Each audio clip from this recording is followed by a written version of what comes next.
All right, welcome again. We are here together this morning for Facilitative Leadership in Online Programs. We are kicking off session 1 of a 2-part series on facilitative leadership for social change. Welcome. Thank you so much for joining us. My name is Sarah. I use she, her pronouns, and I'm a project coordinator on the Rape Prevention Education Project with the California Coalition Against Sexual Assault. A couple quick notes before we get started. How to use Zoom, as if you didn't already know by now. Please use the text chat to engage with the presenters, to ask questions, etc. If you are having connectivity issues, you should have information to be able to dial in. Just so folks know, when you call in, make sure to mute yourself because sometimes it doesn't mute you automatically and we get background noise. I'll kind of be keeping an eye on that today and go through and mute folks if we're getting background noise. It's not because I don't like you, it's because we are supposed to be a lot of people joining today. So we have to all work together to stay muted unless it is a discussion portion of the web conference. We have closed captioning today provided by Aberdeen. Thank you so much, Aberdeen, for being here and for always doing such a fabulous job for closed captioning. If you'd like to access closed captioning, you should see a little closed caption icon at the bottom of your screen on your information bar. Go ahead and click that and it should start streaming across your screen. If you're having any issues accessing captioning, please feel free to send me a private message and we'll see what we can do. Couple web conference guidelines before we get started and hand it over to our presenters. We always say this, but I think it's important to reiterate that please do what you need to do to take care of yourself today. We have a really interactive workshop for folks today. A lot of participation would be great. That being said, this is a 2-hour web conference. This is part 1. We have a lot of information. We know that folks are really zoomed out. So please step away if you need to step away. Please sit out for a little bit if you need to sit out. Please feel free to eat or drink or do whatever it is that you need to do to take care of yourself and feel comfortable and stay engaged with us today. So please follow us on the social media at the places, on the things. We are on all of the social medias. You can follow us on Twitter, Facebook, or Instagram. And you can always request additional training and technical assistance by emailing info@calcasa.org. So please feel free to get in touch with us on any of those places. On this web conference today, we have myself. Again, my name is Sarah. I use she, her pronouns. I work on our RPE project with CalCasa. I will also be your tech support for today. So if you are experiencing any technical difficulties, please feel free to send me a private message and we will see what we can do to troubleshoot that together. Then I will hand it over to my colleague, Jessie, to introduce herself and get us started. Hi, everyone. I'm Jessie Town Cardenas. I use she, her pronouns. I'm a consultant with CalCasa, and I work a lot with the rape prevention and education programs. And now I also get to work with some other folks working on prevention in our COVID times that we have long been in. So while I miss being in person with everyone, because this would be great to be around the table, we're excited to be here and really excited. I am really excited about this web conference and this subject because I think, so Sarah and I went to this training, Facilitative Leadership for Change with Kiara in Oakland when they were able to do it in person over 2 days. And I'm sorry, my dog got a new squeaky toy. And so I just get a little background squeaky noise. So anyway, we really got so much out of this training, and thinking about how we started in this field, right? Many of us come from organizing backgrounds, from advocacy, from things like women's studies, maybe social work. And so we begin this work with like a lot of passion and excitement and go out into communities, but we're also tasked with doing things like running collaboratives and going to school board meetings or going to city planning meetings, even organizing groups of adults. And when we go to do these things, we're often met with positional power and differences, folks who are in positions of power that we're trying to influence or get to listen to our message or change things that they're doing. We're also often met with different other power imbalances, like with ethnicity and gender and age, and don't necessarily always get the hard skills to navigate these things, to facilitate conversations, to set really clear goals and objectives, even when not just when we're facilitating a meeting or having a meeting, but also when we go to a meeting. Why are we going? What do we want out of it? How do we contribute in a way that brings, that centers sexual and relationship violence prevention in the way that we want to create change in our communities. So it just, was like an obvious, so sorry about this speaking. So it was just an obvious pick to have Kiara and Yasmin come and give this training here, having gone to it when I'm like, I guess probably halfway through my career time now. I just got so much out of it and thought about, thank you, Kyle, and thought about how valuable it would have been if I had gotten this when I was starting out. Because I use these skills and what I learned from Kiara and what we'll learn from Yasmin all the time in my work, in all my work, not just with CalCASA. So I'm really excited to have you all here and to have Kiara and Yasmin here. And so I want to turn it over to them, and they will introduce themselves. Oh, I just saw Yasmin's face pop up. It's so nice to see you. All right, I will get rid of the squeaks now. All right, please take it away. Thanks so much, Jessie, and thanks, Sarah. And thanks, I don't know your dog's name, but that is Greta. Thanks, Greta, for getting us started. Happy to meet you all. I'm getting excited seeing all your faces and how many folks are turning out.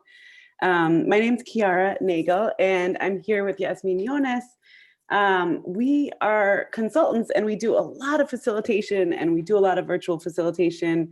And we were talking the other day about, like, we have a facilitation-based friendship and a colleagueship. And so we're constantly thinking about how to create the best conversation and support people in their work. And a lot of that is virtual, even before the pandemic. And then when the pandemic hit and the uprisings began and just everything that 2020 has brought us, I think it really brought us closer in thinking really intentionally about facilitation in this time, particularly virtual facilitation, particularly trauma-informed, particularly how to create the warmness and the closeness and the relationships that we often used to create in the room together. So we're thinking about that a lot, and we're excited to bring you a lot of that today. I want to let Yasmin introduce herself before we get too much further. Yeah, thank you, Kiara. I just love what Greta, Jessie's dog Greta, is teaching us about the finding joy in the new things and the small things, and to always include fun in our day. So hi, everyone. My name is Yasmin Yones. I use she, her pronouns. I'm calling you from Arlington, Virginia. My cats are sitting right next to me. They may make an appearance while we're facilitating, and they're welcome to do so. I'm really excited to be able to work with all of you. We'll be doing a little bit, this is really interactive as much as you're willing, but we'll be doing relationship building. We'll be, because for many of you, your best resources are each other, right? So I know there's a community of practice out there, but you'll be put in small pairs and things like that. We'll talk a little bit more about what we're doing, but I'm really excited about embodying a facilitative experience for all of you, in which we try to shift from dominant culture into a more liberatory norms. And we know that's the work that you all do in trying to mitigate and stop violence and also do restorative justice. And how do we live and embody a different way of being? So we get to do that even in the ways we do our meetings, or maybe especially in the ways we do our work. So I'll stop there and let Kiara tell us a little bit more what we'll be doing today. Sure. Yeah, you can go next slide. Just a little glimpse at the agenda. We have a session today and then another session on Monday. We hope to see many of you at the second session as well. We won't take it personally if you have other things, but we're happy to build on whatever we get done today. So today we really just wanted to root and ground in a kind of facilitation that hopefully is not unfamiliar to you, but an idea that centers equity and care. We're going to talk a little bit about balancing process, results, and relationship, and what it takes to inspire collective action. And so in terms of agenda, we're going to take some time to build connection and kind of ease into it. Yasmin and I are going to share some tips and some principles of how we work. And then we also want to hear a little bit from you all about what principles are guiding your work. And you can share some of that with each other. Go back one. Just for a second. Yeah. And then the second half, we're going to actually start building an agenda for a real meeting that you have coming up. So if you've got a meeting on the horizon, you'll get a little work done in the session today in terms of planning an agenda and really thinking about the purpose of that meeting. So you can start thinking about if there's a meeting coming up that you want to use some time here, and you'll have some peer coaching time with each other to support each other. And then we'll do some reflection and close, and we'll be done by noon. So that's our plan for today. Are you in the right meeting? Are you in the right place? That's what you came for? I hope so. Okay, Yasmin, go for it. Awesome. Next slide, please. So again, really in the work that you're doing, whether you're doing lobbying, advocacy work, working with young folks, working with the principals in your schools, or we're just working with each other, relationship building is so important. And we know that being virtual has kind of taken away some of your opportunities to really get to know each other and to build a relationship. But I really want to emphasize how central relationship building is and trust building to any of the work that you're doing. And so we have a great group today. We're going to be putting you, I think actually we're going to be putting you in tripods and not pairs. So I think Jesse's going to help us with that, or something with Sarah maybe. But you'll be put in a breakout group, and for you to introduce yourself and talk to each other. What are some of the challenges in terms of facilitating meetings that you're having right now, or even setting up meetings, or anything around the work that you're doing and facilitating?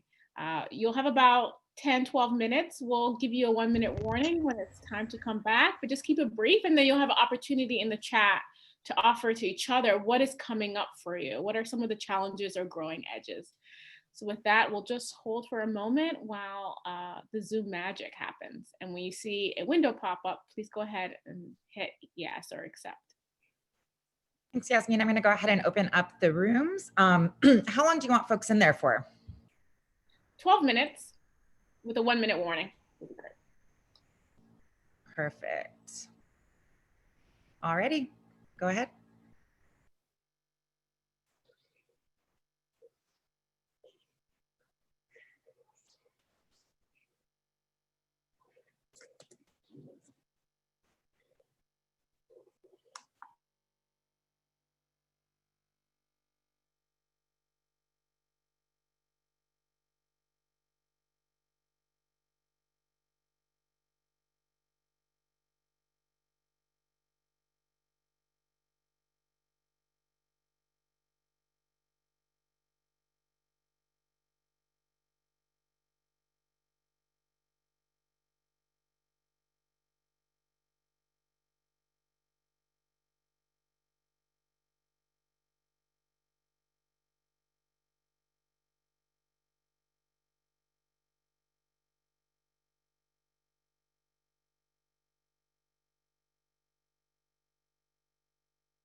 Think of Harry Potter when we're snatched back into this realm.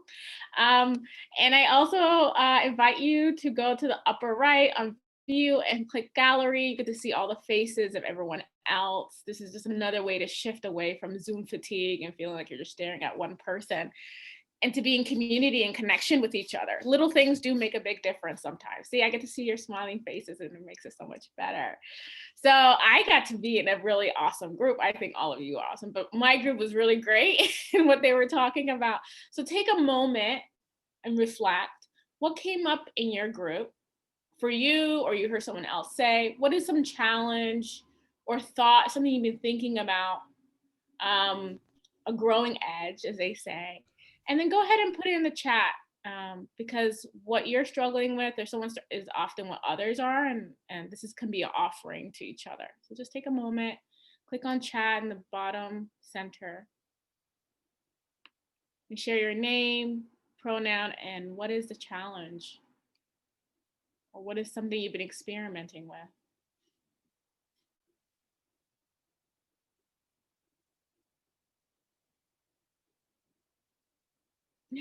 Kevin says Zoom fatigue. Yes, Kevin, you and so many of us. Jessie says, I always feel like I have a magic wand to wish people away to break out in groups. And so, yes, you do.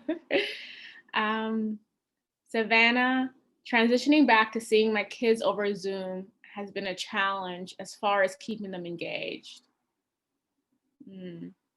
Imposter syndrome, engagement, genuine communication, not overburdening others with another Zoom meeting, keeping participants engaged for long periods of time, ensuring everyone has a voice. Yes, so how do you do that in virtual world? Challenges engaging youth in hybrid settings, building trust and rapport, transporting victims, personal connection. Zoom is different than in person. It is different. And there's also a lot of different possibilities that you couldn't have in person. So we'll get to explore some of that today. Making the most of the time we have, but also holding space. Engage authenticity, assigned roles and moderators, showing up unless outside of school. Challenge has been making connection, Alex says. Andres says, wanting moderators present to keep everyone's attention while someone gives a presentation, small spaces, reaching out and making new connections. So how do you build relationships and new relationships over Zoom when it's just another meeting, right? We have youth who are consistent and have expressed they love being in part of our team, but will not engage in anything past their minimum requirements. So how do you make the space something that people want to come to, right? Rather than they have to. Complications in the folks who do not know how to utilize the online programs. And so how do you onboard folks and address those gaps in technology? Breaking bread with community is something I took for granted and is very helpful in creating a sense of connection and comfortability. So not being able to do that has been difficult. I think that's so important to acknowledge that actually what we're dealing with is mourning, grief, that there's been a sense of loss, even the small and large ways of not being able to touch someone on the shoulder or give a hug or to introduce yourself randomly or to bump into hallways. What does it mean in our work and our relationship building and our community building when we meet is so intentional? And then lastly, the digital divide can prevent youth from participating fully in online program and attending domestic violence crisis intervention by phone or Zoom. So thank you everyone for that. I see a lot of head nodding. Did this resonate? Other people's challenges resonate for you? Yeah, some? I think it's so important to always realize that, like, I know that a lot of you are the only ones in your organizations doing the work that you're doing, but I think it's so important to realize that you're not the only one struggling with what you're struggling with. I think now more than ever, often we're in the same boat for a lot of this work. So thank you for that. Maybe we'll start off with the slides and we'll talk a little bit about some of this, right? And a lot of it's around this norm or this liberatory values. How do you facilitate meetings with care? And so Kiera wrote this really amazing article. There's a short version, long version. We'll send it to you, email it to you so you have that resource. I got to edit it. And we did some offerings to communities, around how to facilitate meetings with care. So we'll talk a little bit about that right now. So next slide. Next slide. Awesome. So these are just some of them, right? Going everything from prep with care to keeping it short so people come back. But you'll have that in the email that we send you. Next slide. Kiera, do you want to take this one? I know it's your favorite to talk about, and then I'll take the rest. Sure. Yeah, we were just going to highlight some of these. We have some materials to share with you, and then hear a little bit more, because I know that you all have some tips to share with each other, and probably more than you realize. But one of the most important principles I carry is this: don't go it alone. I think there's this sort of like, I have to take on this huge responsibility of this meeting. And so we like to have a co-pilot. Everything is more fun when you have support to do it together. And so part of that is just the actual, someone mentioned roles as a kind of challenge. So even just having someone, like right now, Sarah is working the slides for us, and Yasmin's looking at the chat. And so just having a division of roles actually makes everything roll smooth. And when you have problems, there's someone there to support you. So imagine suddenly my bandwidth went out and there's 85 people here. There's no reason that this call has to die. Like, we have enough of a team to carry it. So there's so many ways that you can have someone support you, and just even thinking about assigning roles and engaging more people to support. Actually, people pay more attention. If you're working with engagement or some of those challenges with young people, can someone keep time for you? Can someone DJ the breaks and run a little stretch break? And like, all those small things actually make a huge difference. And we get the wisdom from different folks. So whether you actually have a co-facilitator, you're facilitating a meeting, or whether you just assign or ask or invite folks to play a different role, can already help you, that you're not doing it all alone. There's no way I could see all of you or see everything. But with a team, I can reach more. And also I think it's so important to model the kind of leadership that we want. And so we're tired of this single hero that's gonna come and save everything. Actually, it's our connection to each other and our ability to work in teams that makes the world we're dreaming of more possible. And so the way that we show that, even virtually, is that we're holding space together. So you don't have to do it alone, even when you feel like you're doing it alone. You could ask someone, hey, can you give me some feedback after the meeting? I want to know, I'm new to this role, I'm new to this group. How did you think it went? What did you notice? Did you think people were engaged? Some of that's hard to tell in the room. It's even harder to tell on Zoom. It was kind of quiet. I don't know what's going on. And someone else can say, no, I think people were engaged. This is what else could we do next time? So there's lots of ways, formally and informally to engage more people in what you're doing. And then you're not alone. You don't have to do it alone. What else, Yasmin? Well, we love working together. And so when you bring folks in, I know a lot of folks are talking about young people. And so I think that a lot of times young people disconnect because we're disconnected from them, not you individually, but just society-wise, and it's disempowering. And so what does it mean when young people get to actually shape the sessions, right? What does it mean when they get to design it? It's not what you are doing, that you're guessing. Obviously, you have some of the things that have to happen, but what does it mean to really empower them and allow them to design the sessions and to be invested in it, and to create sessions for their peers and their colleagues? And it also, when people are invested, and when you're having fun and when you really enjoy the work, it shows, it changes the energy. And so it doesn't have to be something that people have to survive through. It could be something they look forward to, and it's actually quite possible. So awesome. And I get a really great co-pilot with Kiera. And so next slide, please. So prioritize people and relationships. So I talked a little bit about this, like what are the norms in our white supremacist work culture, right? And the ways that nonprofits run, and just the way even our families run. And are they life-giving and life-nourishing? And are they conducive to really trying to embody the world that we're trying to create? And so prioritizing relationships and people. So often in our sessions, we do one-on-ones. We went into pairs of 3 for today in the beginning, but usually just because it's a huge group. But if it's a bit smaller, you can do it at any time. I like to set folks off in one-on-ones in pairs of 2. And get people to like, how is your spirit? And get folks to get to know each other. No one gets to really have you get to have those side conversations in the chat also, but the way you design your sessions to really be prioritizing people and relationships. And so relationship giving a lot of opportunities for relationship building, breakout groups, which you'll be doing today, for folks to introduce themselves, to create community agreements, all of these things. And then also stretch breaks, right? So we'll talk a little bit about having a body soon, but and feel free as we're talking to add what you think about some of these tips. Next slide.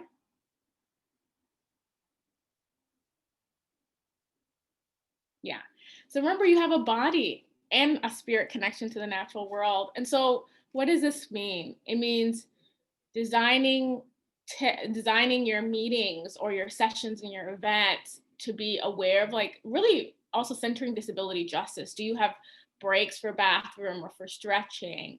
Is there meditation or ability to breathe, especially if you're doing work that's very heavy, right? When you're doing sexual violence work, you're opening discussions that are painful for folks, or even just if it's a fun event, make sure that the way that you're designing the session is really thoughtful about people.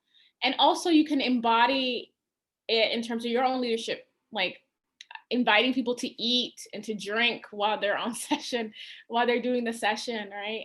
To be able to caregive for their children or their families.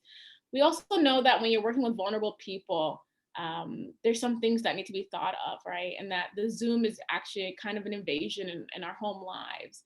So to be thoughtful of that too.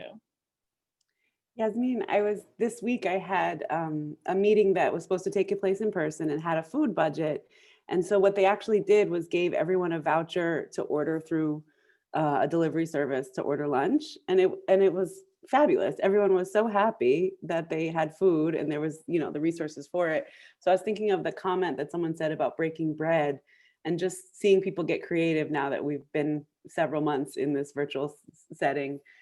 Just getting creative and don't think that it's not possible to actually, make sure people have food or just even give time for people to make a snack and find out what snacks people are having. So like that really added so much to our, it was a 5-hour training, but we had a lunch break and everyone was resourced to order food. It was fabulous. Yeah, I think that's a great idea. And I know folks are talking about, they do artwork with youth and it's been difficult to do that over Zoom. And so what does it mean if there's a budget for it to mail out the art supplies in ahead of time so that they have it for the months coming?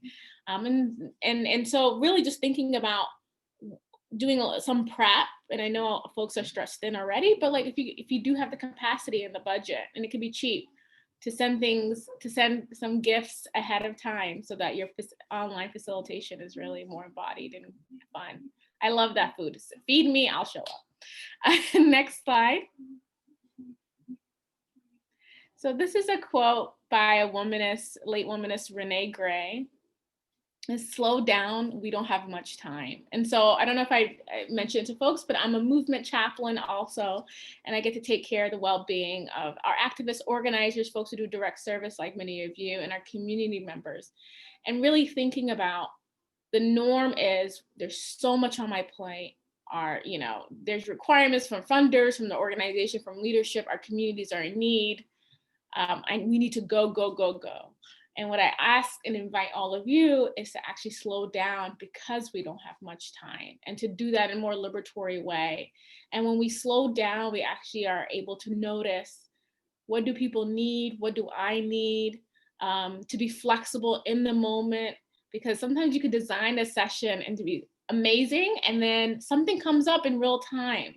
And I've seen people want to stick to the thing that they have designed, rather than really going with the energy in the room. And when you slow down, I know folks are saying like it's hard to read people virtually, but when you slow down, it's much easier. You have the opportunity and the spaciousness to read the room and to see where is the energy and does something need to shift.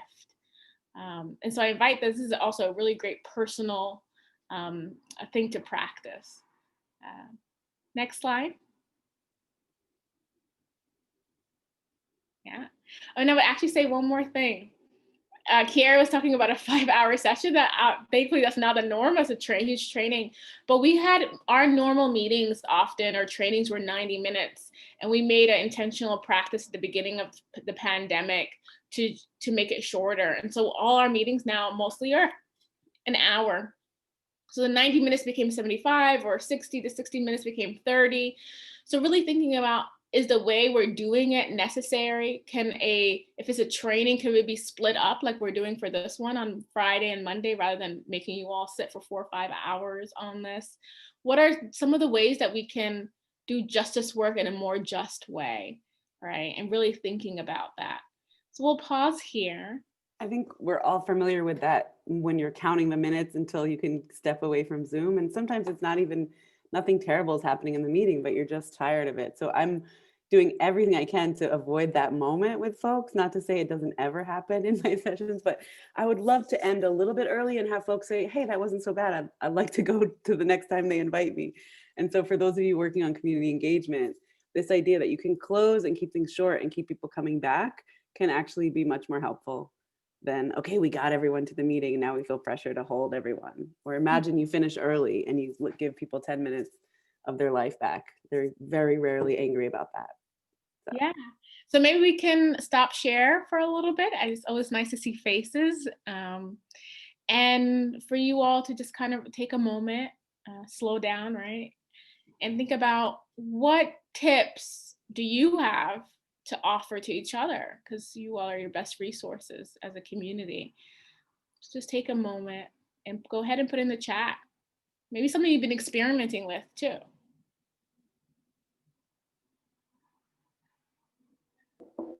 Nice, Billy.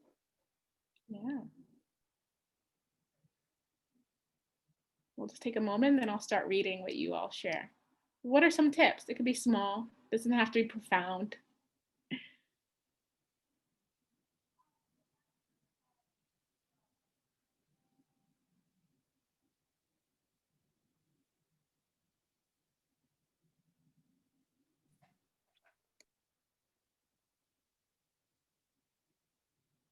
Go ahead and start sharing in the chat. Hit enter when you're done.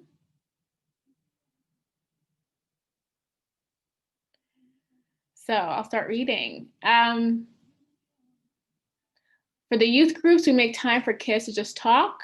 That's not dedicated to the curriculum, and they're craving connections. Exactly. Relationship building, being able to just hang out and get to know each other. Remember to have fun, Billy says. Our job is to raise awareness and talk about hard topics, yes. But at its core is to empower and show the light at the end of the tunnel. Awesome. Take breaks in the middle of longer meetings. Tanisha says, have a song as a signal that the meeting has started. That's great. And someone in my group, I think Anna was saying that they put on like lo-fi hip hop and, you know, songs for the youth, and that really changes things. Alex writes, we have been bringing our youth, we have our youth bring in a topic that they're interested in related to the lesson and share. And so engaging them in that way that they are experts, right? In their own lived experiences, and they have something to offer you for you to learn from and from each other.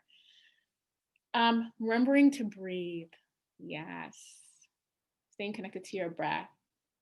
Colleen writes, we like to give space for them to ask us and each other questions that aren't related to the curriculum, so they can learn about us too. We share favorite music and take time to relax and listen to that too. This is such a really important point. People come back for people, right? They come for the topics maybe at first, but really they come back for the people. And so, and also it actually helps even out power differentials when you get to show who you are. You're not just a presenter, right? And get to know each other. Devon says, I love to eat, and my supervisor and I had that amazing idea of feeding folks through food delivery service. Food makes a lot of people happy. Me too, me too. Maria writes, have fun and give people time to get to know each other. Fun, yes. Vanessa writes, they picked theme season sessions like a color or something else fun.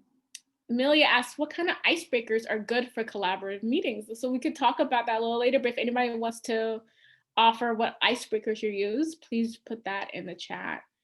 And showing up for our communities is prevention itself, also holding space for ourselves with compassion. Yes. Billy writes, rose and thorn activities are great icebreakers. I have an icebreaker that I use for folks if you're interested in thinking about how do we open a vulnerability, connection and create a community. There's something called the Liberating Structures Chat Check-in. And it's 4 questions, 4 sentences that you get people at the same time in the chat to finish. And it starts off, I wish, right? And if only. And so people are saying, I wish I could hug my mom. If only we could all play outside or be back in our normal lives. I have to, and people say like, I have to take care of myself, or I have to remember I can only control what I can, or I have to make dinner or play. And the last is if when all is said and done, and people write such beautiful, thoughtful reflections. And so I'll share that with you all. It really creates this like hushed, kind of vulnerable and like just like honoring of the space. And so if you're thinking about how do I take that in-person vulnerability and community building and bring it to the virtual, it is so possible. I do that for my community heal sessions that I host. So awesome. So I'll give it to Kiara. Yeah. Those tips. Yeah, these are great. There's so much good stuff here. I think one of the things I wanted to say about icebreakers, and Yasmin kind of demonstrated this, is to think for a moment about what you want, because there's so many things to choose from. And in the longer article, that the resource that we'll share with you, we offer some. There's a lot of stuff, the resources around icebreakers. But I always think, what are you trying to do? So in the example that Yasmin was bringing out, I want people to, open up and share a little bit more vulnerably because of what we're doing. So think about what you're doing. Oh, we have a really heavy topic. So, maybe I want to ease into that, or maybe I want to do something really silly and light so that people can move away from that. And so even just thinking about what the content of the meeting is and what you want from the icebreaker. Someone mentioned non-verbal, which I love. So there's lots of things that, and now with the virtual setting, sometimes we have people in a shared slide, picking an image that represents how they're feeling today and just pasting it in, or an emoji, or, moving something around. Where are you on this continuum today? So there's some things that people can do that really lend themselves, especially to more introverted folks, or just not privileging language, especially when we have some multi-language spaces that are really amazing right now. Been working with interpreters over Zoom. And so just thinking about, getting folks moving something around, sharing something. What is it that you're trying to do? I want to keep the energy up, or I want to have a moment of peace and silence, So the intention behind it helps you select what kind of thing or what kind of question you want to ask. Yeah, and they're sharing the liberating structures resources. Okay, great. Well, we are well on our way. I think if you want to share the slides again, starting with slide 16, wanted to share some of the tools that we want to offer you from my work with Interaction Institute for Social Change. And so this first one we call Dimensions of Success. Can you share the slide, Sarah? Boom, look at that. It's me. I'm sorry. Hold on. It's you, Jessie. Sorry. I apologize. Oh, there's liberating structures. I know. Great. I got out of the wrong screen. So no worries. A little preview for folks. I'll get it right up there. No problem. Yeah. So when we start hold on, you guys have to hold on. You can keep going, Kiara. I think she's talking to someone else. Oh, okay. I was like, sure, I'll wait. So some of the things that you all mentioned are really about relationships. Like, how do we build connection and build relationship with folks? How do we take care of folks? Yasmin offering so many examples of how to think about that. And sometimes to have a good meeting, you need to think about process. What's the way to get to a good place with folks, or what kind of activities that could we do that move us closer to our goals? And there's always going to be some folks who are really concerned with results. Well, this is cute. We're all meeting. We all really like each other, but are we getting anything done? Are we moving the needle? Are we accomplishing our goals? And all of those things are actually important. I don't see it yet. Do you all see it? I got it. Give me one second. Oh, there it is. I thought it was. It looks like she got it. There we go. Yeah, so you'll see the triangle has equally measured sides. So the idea is really about balance. And what happens is, in different groups or different organizations or different cultures that we work in, different ones of these get more privileged than the other. And typically results get privileged, right? Like, we got to get things done. And then relationship and process go out the window. But I've also been part of groups where process was really, really centered, and people spent a lot of time thinking about process, but we didn't really have relationship, and therefore the results suffered. So when we're talking about balancing dimensions of success, you want to actually think about all of these things. Yeah. And so notice which of these do you typically go to. Like some folks really are results oriented and they help keep us accountable to make sure. You know who is also results oriented is all of your clients and communities that you serve, right? So they're actually saying, okay, when are we going to see the change? When are we going to see the impact? When are we going to see the resources in our community? Often folks who take care of relationship in groups and organizations can get marginalized. Like, oh, they make coffee and order our food and take care of us and schedule everything and take care of everything. When actually this is so important to keeping everything going. So how do you honor that as real content? Like we couldn't do our work if we didn't have this kind of support that we have to keep going. And you want to do it in a way that makes sense in the culture that you work in. In some spaces, folks might say a prayer or sing a song. In other spaces I work in, they would never do that kind of thing, but there's still a way to build connection and a relationship in a way that's appropriate to the context that you're working in. And we trust you all to know your own folks and what's the right kind of way to do that. And if you're not sure, it's always great to ask, hey, we tried something out in this meeting. How was that? What could be better next time, right? Just getting feedback so you know what things are working. And people will tell you, oh, I love that. Let's do more of that. Or probably in any group, you'll have some folks who love it and some folks it's not their thing. And so you try out different things. And then a lot of the tools is really paying attention to process. How do we have a good process that helps folks move together? And so we want to actually balance these things. So just take a reflection moment to think about where you might tend to go, where's your go-to place, and where you might need to actually spend some extra time thinking about, oh, I'm not so much a process person. So I often work with partners who really pay attention to that. Or I do a lot of good relationship work, but who could help make sure that I'm moving all that towards results? So just a moment to think about your own tendencies and where you might want to spend a little bit more time.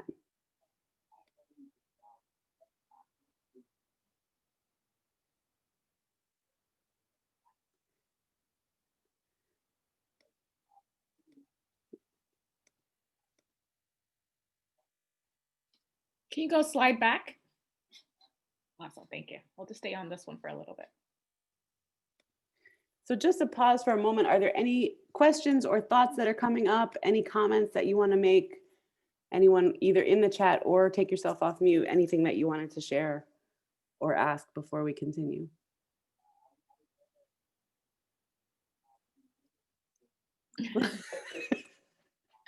Back by popular demand. Folks would like to see Greta. If that could be arranged, we'll look into it.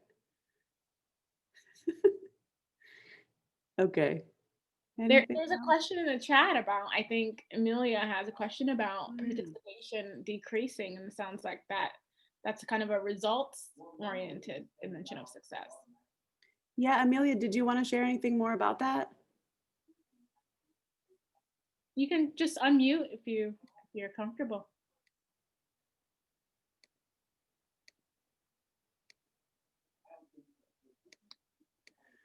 I can definitely relate. It's hard to get on all of these Zooms, and also friends and family are wanting to Zoom now too after you've had your workday on Zoom. So it is hard to kind of keep that up. So I'm thinking that's what your question is, but if I'm missing it, let me know. Oh, there's a lot of noise. Okay, no worries. Yeah, so just thinking about how you rejuvenate. I like there was someone who made the comment that they're doing something physical in between to get their heart rate moving. I know Yasmin's been working your meditation or either exercise or centering, ways of stepping away really intentionally kind of help. And, you know, I don't know how much flexibility you have to schedule your day or control your day, or sometimes you don't have a choice with what meetings you have to show up on. But I think that one of the things is that knowing that that's happening to you, it's happening to everyone else that you're working with also. And so the ways that you take care of and pay attention to what's really coming up for you is also a way of taking care of others. So thinking like, I have to slog through this because this is what I'm supposed to do. Probably many of the other folks in your meeting are also like, oh, I got to slog through this. So just that sensitivity and allowing permission for, wow, I'm really at capacity today. Yeah, you feel a lot of pressure, right? Like I have to keep going. And so what are ways that you can, within what your sphere of control, in terms of like, if you can't push off meetings or space them out, Can you give some breaks? Can you make things more manageable? Can you take small pieces? Even sometimes we've scheduled the time, we don't need it. So Yasmin and I will say, okay, we've got 60 minutes, but can we do it in 45? Not to rush folks, but just if it naturally is possible to do things in less time and give people those kind of breaks.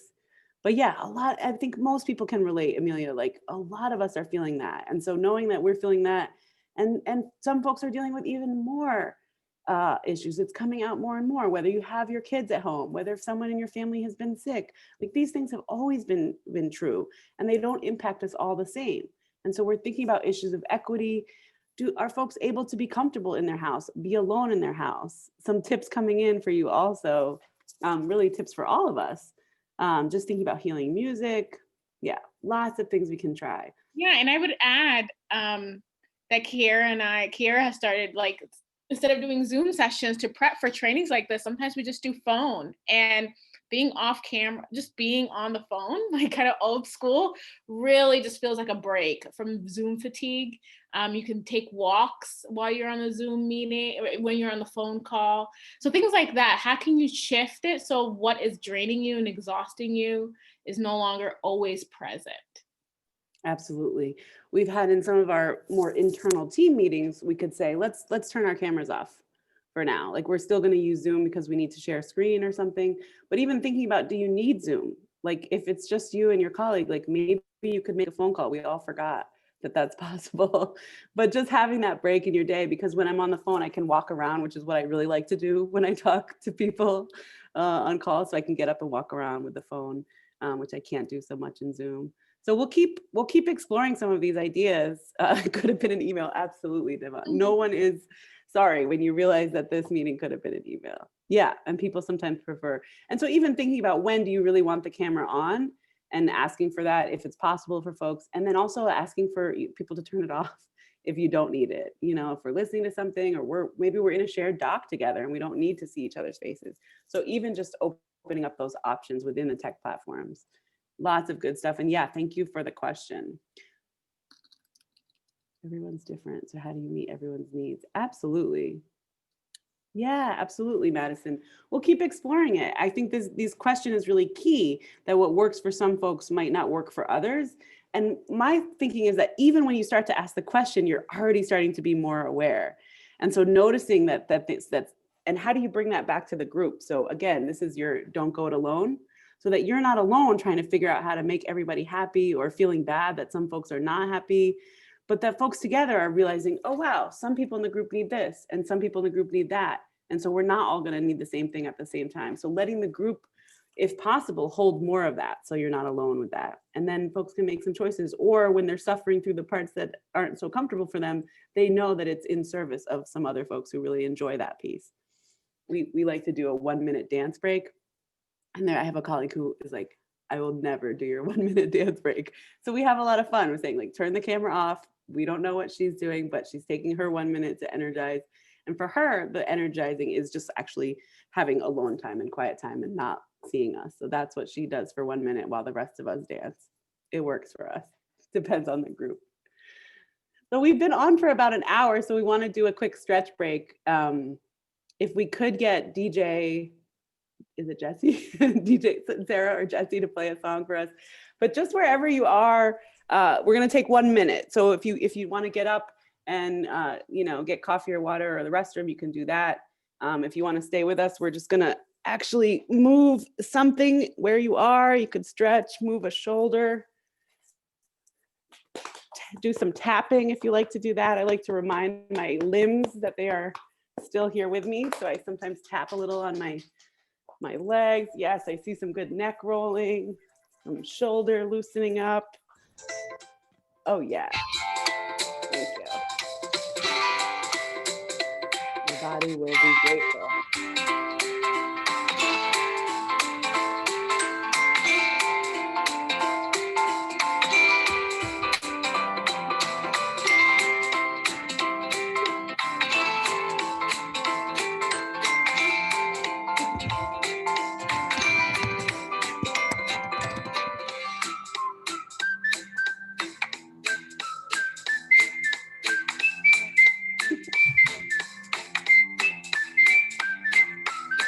All right. A few more seconds. Make sure everyone gets what they need. All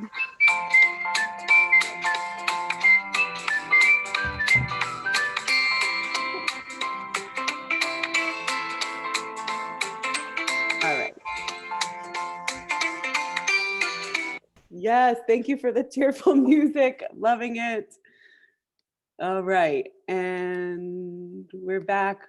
I think most of you are here with us still. Greta made an appearance featuring, don't miss it if you're looking for some time with Greta. It was worth it. Let's go one She's more. been sleeping the whole rest of the time except for when I was talking. So there you go. A true inspiration. Let's go one more slide. I want to start to talk a little bit about this style of facilitation, which you all are clearly our colleagues in. So just to talk a little bit about facilitative leadership, which is a concept that comes from Interaction Institute, and we work with all of us. And it sounds like many of you are also working with it in what you've shared so far. So this is just the idea that we need a different kind of leadership for this time. And so facilitative leadership is really, I think of it as leading from the back. There's so much traditional leadership that's based on patriarchy and white supremacy and individualism that's about this, single hero, totally erasing all the support that goes into making that kind of individual possible. And so facilitative leaders are really in service too. So the idea is that you inspire and create conditions for others to work together and achieve a common goal. Facilitative leaders make it easier for people to contribute ideas, to speak up, to take action, to work together, make decisions, share responsibilities. So much of it is about collaboration and about creating the conditions for others. I think when we were doing the introduction, someone said, oh, I don't really facilitate. I see clients, I do this.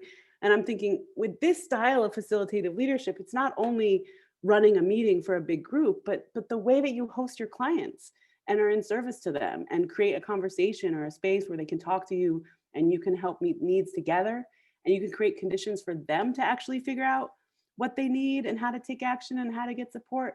Those are all characteristics of a facilitative leader. And it doesn't only happen, it happens often in meetings, but even in conversations. We think of a meeting as when two or more are gathered. So some of my meetings look like, they used to look like boardrooms and conference rooms, but they also look like walks or coffee dates or phone conversations, right? Anytime you're talking with other folks, you have the possibility to host them and them to host you and to create something together. And so that's what we're thinking of with facilitative leadership. Let's go one more slide.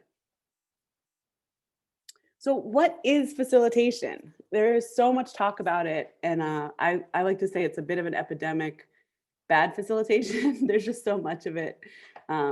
Most people I work with have experienced some bad facilitation. So we're all wounded by that experience. And when I say bad facilitation, it's really an abuse of process. So, when you don't feel heard, when a process is used to corrupt or uphold power, like those sorts of examples, you feel it often in your body before you might intellectualize it. But folks have experienced where they felt marginalized in a space where something was working for some people and not for others, or when the role of facilitator was used to uphold power and move an agenda forward. And so that's what I mean when I say bad facilitation. And most of you have seen some of that in action. So you'll notice the word facile is in the root of the word. And so it's really about making it easier for other people and yourself to move forward or move to work together or move through some content or whatever. So how do you create the conditions? How do you make it easier for folks to work together? This is essentially what facilitation is. And most simply, you can click, it's helping people have the same conversation at the same time. Can you click on the slide? I think there's a little animation on this one. Yeah. Same conversation, same time. This is at the root of facilitation. Sounds so simple. It could not sound simpler. Is not simple by any means. It's actually super, super complex and super masterful to help folks. But at the root of facilitation is just helping people have the same conversation at the same time. And what ends up happening when folks are actually having different conversations is it shows up as conflict. It can show up as interpersonal conflict. Why do they always not listen to me.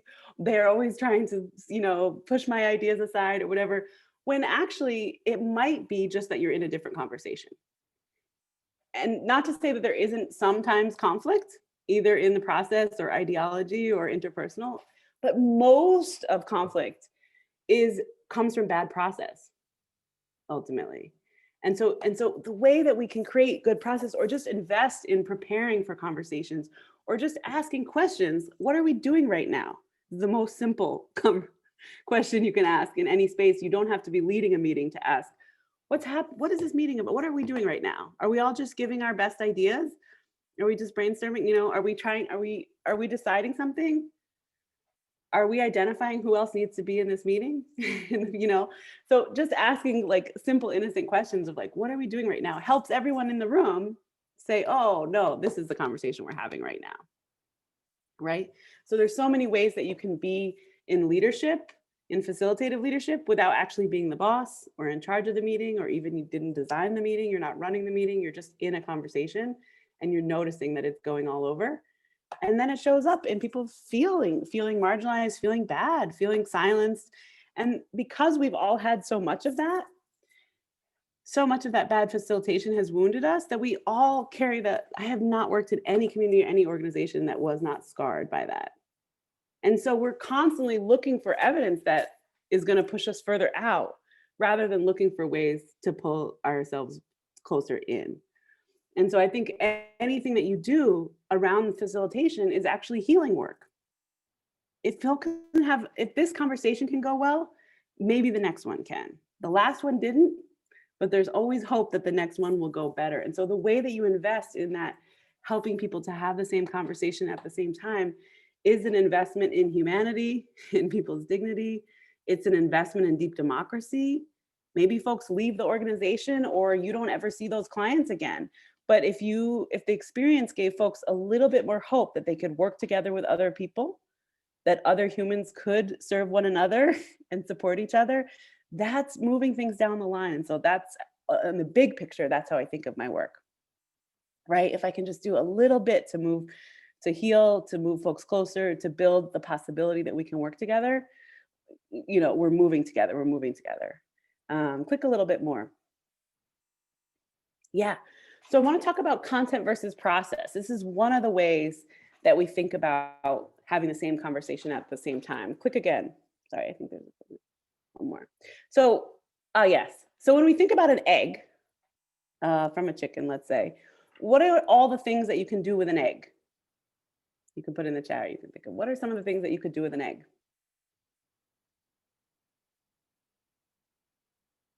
Yes. Oh, usually it takes a while to get there. Angelica's right there. You could throw it, you could make a cake, boil it, deviled eggs, omelets, all those things, right? And so in this case, the egg is the content. Pickle it, Easter eggs. I love it. The egg is the content. It's the what. The egg is the egg. But the process of what you do with it has a very different outcome. And so if you come to my house for breakfast and I open the door and throw an egg at you, and you walk in and there's dye and colors everywhere and you're there for breakfast, you're going to be upset and hungry. And we don't want that. And so having folks be clear about what is the process and what is the content is one way to help people have the same conversation at the same time, right? What are we actually talking about and how are we having this conversation? Those are facilitated questions to kind of ask. Does it make sense? I see some nodding, some laughing. Let's keep going. Yes, okay, so it's a little bit more complex. But this is a tool that we call stages of a discussion. And this is going back to same conversation at the same time. The diagram shows you open, narrow, and close. And that is to say conversations or meetings or processes have different stages. In the open, you see the shape is very expansive. So a typical open could be a brainstorm, right? Like, what are all the ideas? And we're just free flowing and, brainstorm is there's no wrong answers. We're just getting as many ideas out as we can. But there's other ways to open. It could be that you send out a proposal or, that you start to gather a lot of ideas from different folks. But in an open conversation is very generative. It's like, right? Brainstorm is like, boom, we're getting all the ideas flowing. And whether you're doing that in the room or you're doing that through a survey, or like there's different mechanisms, as opposed to a narrow conversation is when you're, okay, what are the different categories of this thing? Or what are the criteria for choosing something here? Or what are the things that we like the most out of all these ideas? Or which of these ideas will the Department of Health support or something, you know? Which of these ideas most meet the needs of our clients? Or what there's so many ways to kind of narrow putting things in different, if you're this kind of person who likes to sort things and put things in boxes and kind of arrange things, you might be a really strong narrower. Notice where your own tendencies are in this. So any way to organize the information into better ways to look at it, categorize it, or what have you, understand it, evaluate it, is a kind of narrowing conversation. Make sense? And then of course a close. A close has that sharp point on it because it can look like a specific agreement or the end of this conversation for now. Maybe we reopen it later, right? How many folks think there might be closers? It's always good. I'm always looking because I'm a really strong opener. So I'm always looking for strong closers. Devon is, I think some folks on camera I can see. So you know if you're a strong closer. And often if a conversation's been really expansive, the closer is leaving the meeting saying, what was that? Like, what did we decide? Like, what are we doing? What's happening? So going back to the same conversation at the same time. All of these stages of the discussion are important and valuable. But if you are brainstorming and someone else is narrowing, that'll never work. It'll never get funded. We tried it last time, it failed. How do you experience that moment? You're like, what? A jerk. Like, no language, but right? You interpersonalize it. Like, this person's terrible. Why do they hate me? Probably they don't hate you. Probably they're a really strong narrower and they're having a different conversation. And so in that facilitative moment, it's like, right now, we're just getting out all the ideas. When we get to narrowing, I think you have some important information for us, right? And which is the criteria about? Are we narrowing by what we tried before? Are we narrowing by what will get funded, right? And so being clear about that actually allows people to see, okay, we're in that conversation. We'll be in that conversation later. It also helps keep us honest because we can't only open and be really expansive with our ideas, but we can't only narrow. We might need some help closing. And so just to take a moment to think about, where do you spend the most time in your work, in the organizations, the different groups that you work with? Where might you need to spend more time? And where do you notice if you have this experience of folks being in different places around that? Just take a reflection moment for yourself about, where do you spend the most time? Where do you get stuck typically in your day-to-day? Where might you need some new strategies to spend more time, to be more clear? Just a moment of reflection.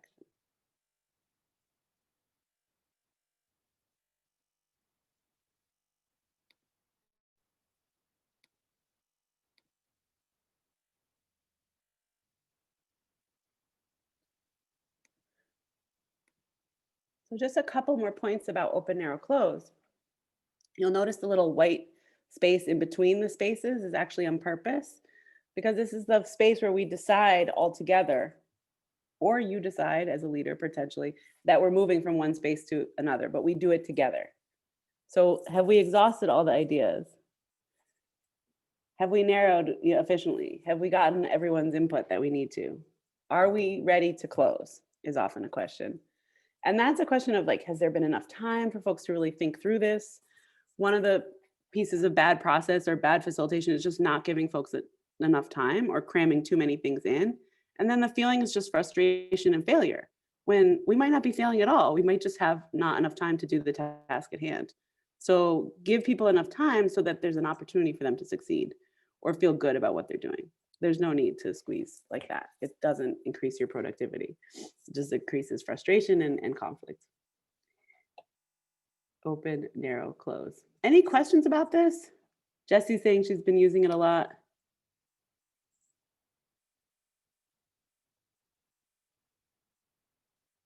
Yeah, Emma talking about how do you create and agree on the criteria to narrow is an excellent piece. And actually there could be an open, narrow, and close on that. Maybe it happens before the meeting. What are all the potential criteria that you could use? What criteria, not to get too meta, right? And then who's actually deciding what the criteria is? Does it need to go to senior leaders, or are we able to decide? Can the clients actually decide, for example? So you can get pretty radical in where you place that decision, which we'll actually talk about in the next session, some decision making. How you find yourself conflating opening and narrowing? Yes, it's very typical. It's very typical. I actually talk about a little pump the brakes moment, I call it, right after the open in that white space, to say, okay, because there's excitement, right? When all the ideas come out, part of that rush is excitement about the ideas. And so that rushes you into narrowing, and some folks are still back, and then you're in different places. So one of the things you can do is pump the brakes right there to say, whoa, like ask the group to zoom out, look at all these ideas. These are incredible. Have we exhausted all the ideas? But sometimes it's just a question, I pump the brakes. Sometimes it's actually a break or a moment. Let's take a bathroom break. When we come back, is there anything we forgot? And now let's move. But just having that awareness, Holly, can help you pump the brakes right there. And not only pump the brakes for yourself, but for the whole group, to kind of slow down, that slow down to go fast moment that Yasmin was talking about, right? Slow down. Did we exhaust all the ideas? Is this all of our best thinking? Is there anything else? Okay, are we ready? Now let's spend some time in narrowing. And you can give time to all of this. Let's spend half an hour. That's the other piece I wanted to say, was that it's scalable. So sometimes this is happening in an hour-long meeting. Sometimes an hour-long meeting is only the open or only the close, because we've done all that other work. Or sometimes I've been part of processes where this took 9 months, and a whole city was involved in it. So it's completely scalable. It could be just you in your own head, or you with your partner, or it could be a whole group, could be happen in 5 minutes. Where are we going to go to eat tonight? Oh, remember when we used to go to eat together? What are we going to cook tonight? How about, my opening could be like, what's in my cupboards, and like, what are all my ideas? And then my narrowing was like, what do I have the energy for? Who even likes what I can cook in this house? We've got an agreement together. Let's make mac and cheese. Been a lot of mac and cheese lately. Okay, let's keep going. I think you're with me. Yep. So you did a little reflection on what this looks like in your work. Let's keep going. So now let's talk a little bit about desired outcomes. You've got a meeting coming up, and I think you really do have a meeting coming up. I want to talk about desired outcomes. This is different than goals of a meeting. I think this clears up a lot of difficulty. The desired outcome is when we walk away from this meeting or this conversation, what is it that we want to have? And when we define that concretely, it clears up a lot of confusion. It helps folks be in the same conversation at the same time. And it also naturally shakes out the beginning of what the agenda design would look like, right? If you want to walk away with, well, let's take a little look at the criteria here. Desired outcomes are nouns, not verbs. They're concrete things. They're brief written statements. They're specific and measurable, and they're from the perspective of the participant. So we often write them as, by the end of this meeting, we will have. Then you'll notice they can be either products, which are things that you can see and touch and feel, a list of the top ideas for the year, a plan for community outreach and engagement, right? A decision on, an agreement on. Those are product type of desired outcomes. You can also have what I call invisible ones, but they're still nouns and they're still tangible and measurable. So you might have that by the end of this meeting, we're going to have a shared awareness of the challenges facing our clients so that we can design a process for them, right? We're going to have a shared understanding of the budget cuts for next year so that we can allocate funds appropriately, right? So they can be knowledge. I can't see that knowledge, but still everyone should know whether they had that when they leave the meeting or not. Did we have a shared understanding or not? Did we have agreement on, a plan for, a list of, or not? And so this clears up so much, and it doesn't have to take, the more time you practice, like it doesn't have to take that long. And sometimes I'm very formal and I write out an agenda and send it ahead of time for folks to look at depending on the meeting. And sometimes Yasmin and I jump on the phone and we say, okay, what are we getting done in this meeting? We want to walk away with an agenda for that meeting and some ideas about what we want to bring to that conversation. Great. And we just check in about it informally. So you could always I worked with one organization that at the end of the training, they said, the director was there and said, no one has to go to any meetings if the desired outcomes are not clear or there are no desired outcomes. And everyone cheered because they were freed up from going to meetings that weren't clear.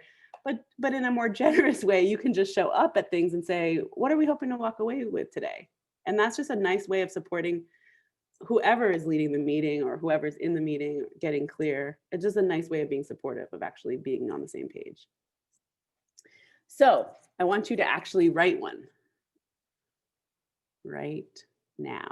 Just take a moment. You can go next slide. Think about a meeting you have coming up and try to write at least one sentence. Sometimes there's more than one desired outcome, but at least one. So by the end of this meeting you have coming up, we will have.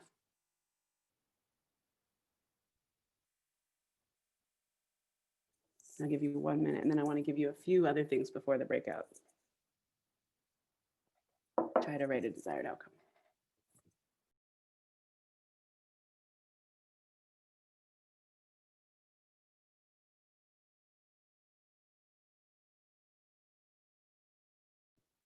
Ah, I love it, Gina. By the end of this meeting, we'll have a clear vision of how we can collaborate to provide valuable service to our respective communities. Can you clearly define roles, Billy? Can you go back one slide, Jesse, so we can just check these? By the end of the meeting, we will have a shared understanding of why this program evaluation tool is the right fit for our agency. Great, Pamela. So just folks, as you're seeing these examples flood in, which they're great, just notice, are they nouns? Are they brief? Are they measurable? Are they written for? Yes, yes, yes to all these. A plan for where we want to be by the end of 2021. Absolutely, Kevin. Okay, so keep them coming if you want. And I'm going to give you a couple more things just to set you up for a breakout group where you'll get to do some agenda design. So let's go 2 slides. A list of ideas and a shared understanding of who will be working on which components. Nice, Holly. Decide on the workshop schedule for 2021. A list of questions to ask our community. I love that meeting, Sam. Okay, so this is an agenda sandwich. We've been talking about food a lot today. But the idea is that once you have desired outcomes, I start to get a glimpse of the meeting. So if I know that you're going to leave with a list of questions to ask your community, I know that you're probably going to be developing a lot of questions. You're going to be maybe talking about what it is that you need to know from them and why. If I know that you're leaving with clearly defined roles, I have some sense of what that meeting is going to be like. You're going to need to look at all the roles, look at sort of what is right. Like if you're going to leave with an understanding of why program evaluation tool is the right fit, then someone's going to probably walk you through that evaluation tool. We're going to ask some questions. We're going to vet whether it's appropriate for us, right? So you start to get a glimpse of the process. So what the agenda sandwich tells you is there's a top bun and a bottom bun, which is to say, if your meeting is an hour long, you've got to do some kind of startups. And this is where you can really prioritize relationships and process, as Yasmin was bringing you earlier. So the startups could be a check-in. It could be some of those icebreakers you talked to about. It could be telling folks what the desired outcomes are, so we're clear on what the agenda is today. It could be something even more fun and creative, and I trust you all to be fun and creative. And then you don't want to run your meeting up to the last second and just close the Zoom room or kick them out and send them a little bit frazzled and traumatized to their next space. So you want to end a little bit before the end, ideally, right? So that you zoom out, maybe you get a little feedback, maybe you identify who's doing what, so there's really clear follow through and next steps. Maybe you end with an inspiring quote or a prompt, like Yasmin was saying, like, to kind of get folks out. So depending on what kind of meeting you'd have a different close.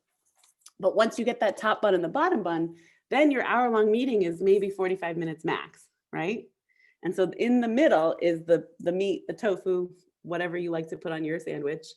And that's the time that you have to actually design an agenda in. And so we often use this grid. You don't have to use the grid. There's lots of ways to think about that middle part.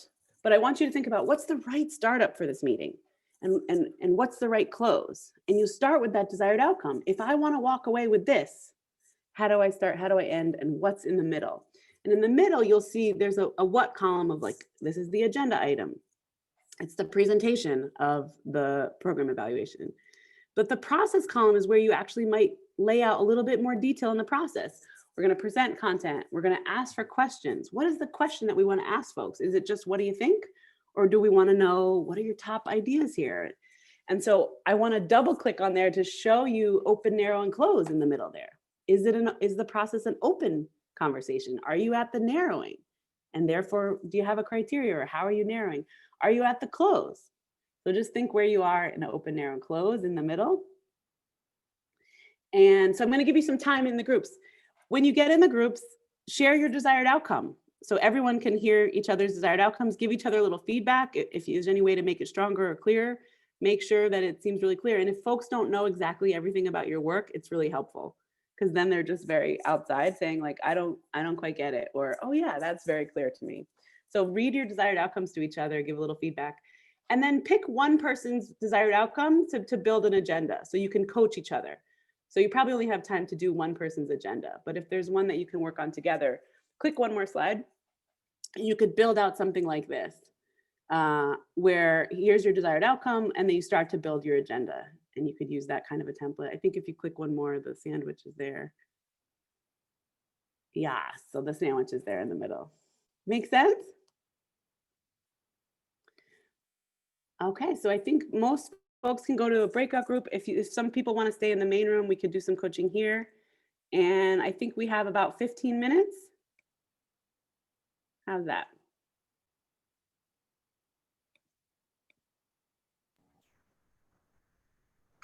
Just give me 1 second to Sure. reprogram the time here. Oops. For sure. Get your desired outcome together, and we'll see you in a little bit.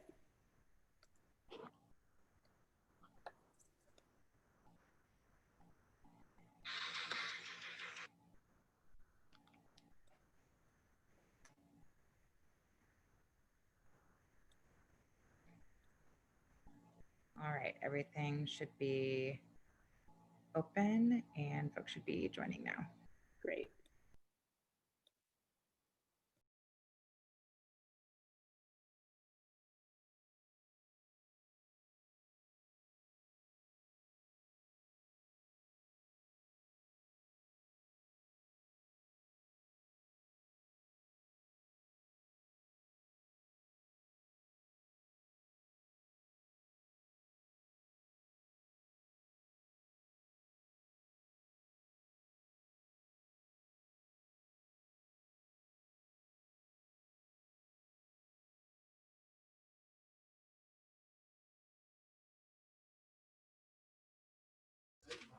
I had some issues getting into the room. Okay, good to know, Angelica. Let's see if we can get them in, and if not, we could do a little work here together if needed. Let's see if Sarah can get you in there.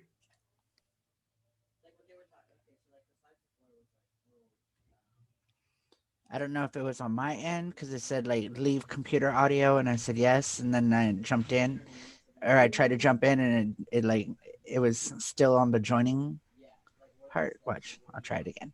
Yeah, Angelica, you should have another invitation to join now.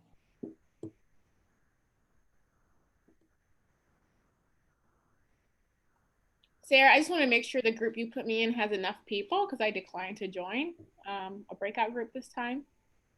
Yeah, I'm moving some folks around. Okay. Yeah, because it definitely gets when sometimes you'll have 3 out of 4 people who don't join, and then so I just have to go through all of them and make sure that everyone has a partner. Okay, awesome. Thank you. And is there anyone here still in the main room who wants to work on your agenda a little bit? We're happy to talk about it here as well.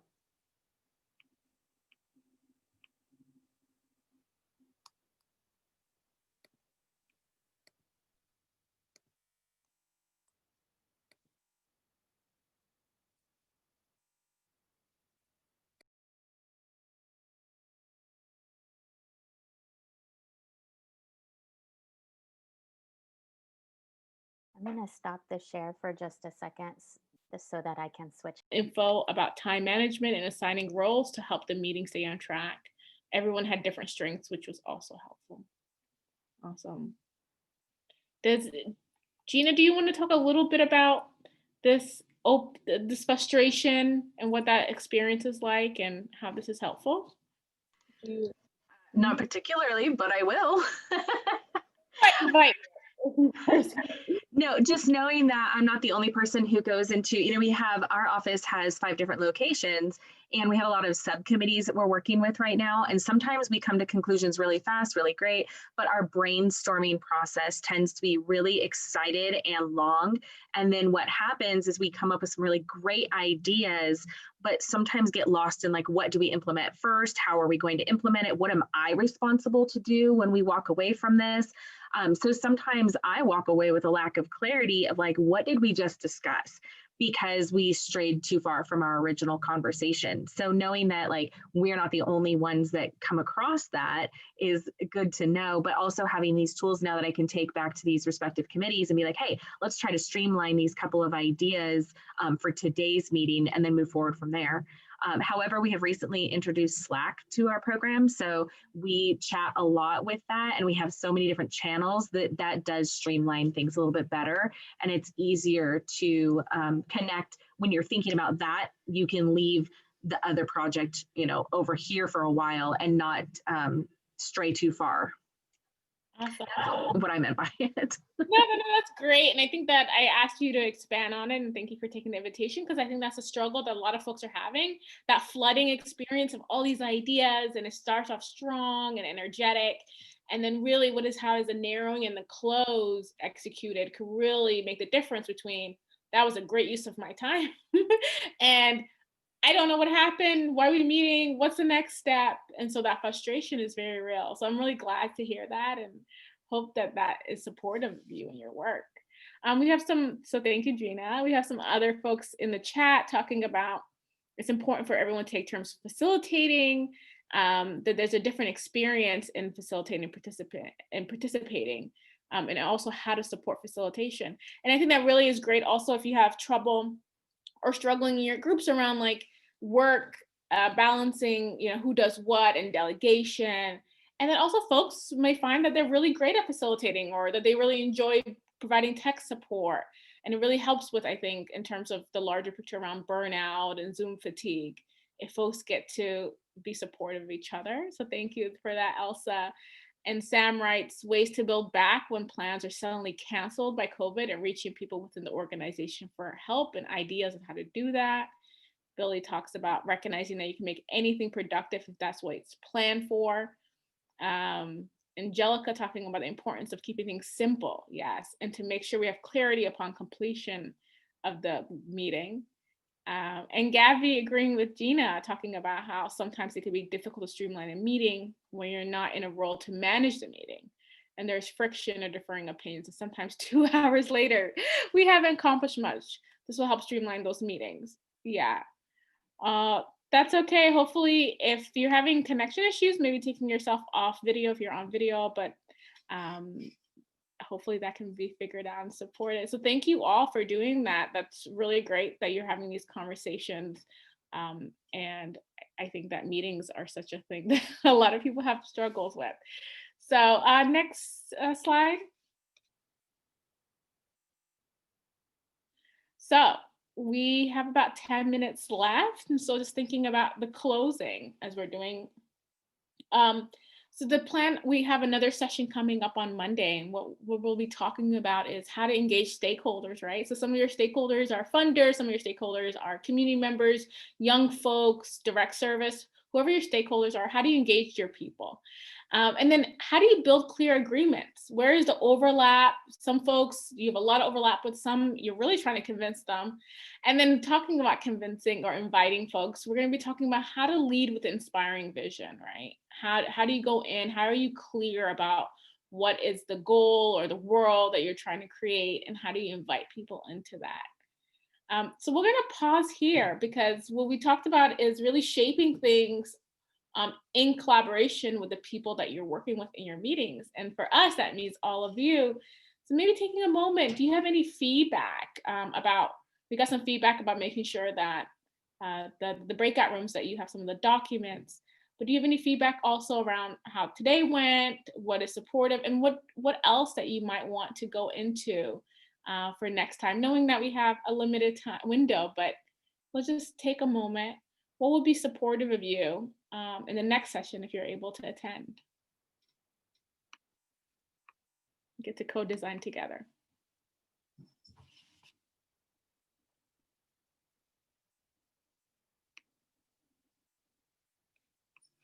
What do you want to see, or what do you think of how to engage folks and the clear agreements and inspiring visions? Does that sound like something that's supportive of your work?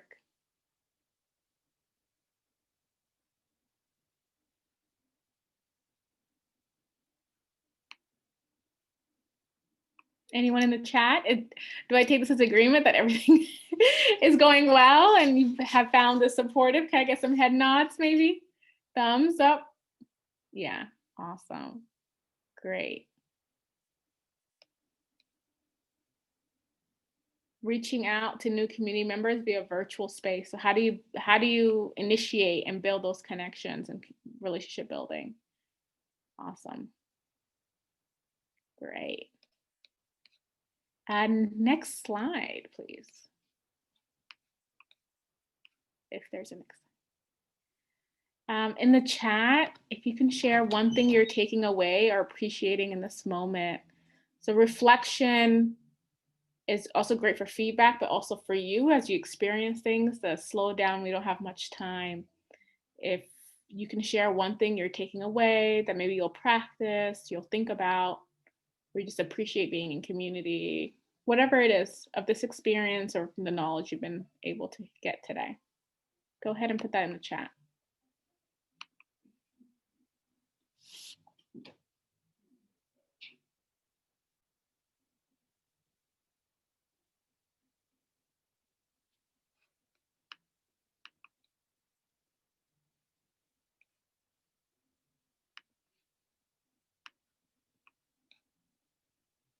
Riley writes, everyone's willingness to share not only the good, but also what they're struggling with so we don't feel alone. Yes, you're definitely not alone in all of this. Connection with other agencies and sharing ideas and experiences, says David. Billy writes, how to promote a relationship versus make a sales pitch for a program, really knowing how to plan for planning. Yes. Kevin says, shorter meetings is not a bad thing, not at all. I think people appreciate it. Gabby writes, I really appreciated this meeting in its entirety. I've attended a lot of facilitation planning meetings since we've gone virtual, and this one's truly one of the best. I've loved hearing from folks, and facilitation has been really engaging and thoughtful. Thank you, Gabby. And I think really it's the people in the room, the virtual room, that make it happen also. Holly writes, I'm so thankful for the open, narrow, closed model. I've never seen that. Awesome. It's going to help you. Sam writes that results process for relationships should hold equal importance in meetings. Devon writes, Zoom can be fun and it's okay to take a moment and slow down. Don't get too worried about how the meeting is going. Awesome. So we're just going to keep reading what else you're writing about simply being in this training, being present with community, about being present in your body and the natural world. So you enjoy some of the tips and that you're not alone in the struggle of COVID times. You're definitely not alone.